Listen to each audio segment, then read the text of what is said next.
binunyag. Pasabog ang nakaraan nina Alden Richards at Mikey Quintos.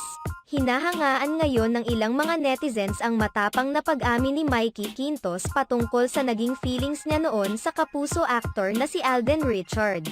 Kabilang sa mga naitanong kay Mikey Quintos sa kamakailang guesting ng actress sa Fast Talk with Boy Abunda, kung may pagkakataon ba na ginusto niyang magkaroon ng romantic relationship sa kanyang katrabaho. Sinagot naman ito ni Mikey at inamin na nagkaroon siya ng feelings kay Alden Richards nang makasama niya ito sa iisang teleserye noon. Nakilala ko yung pagkatao niya, yung sweet siya, na mabait siya, sobrang genuine, sobrang God-fearing. Inamin naman umano ni Mikey ang kanyang feelings kay Alden Richards, subalit binasted daw siya nito. And I just had to try to express whatever I was feeling. I couldn't explain it. Sinabi ko yun, straight up.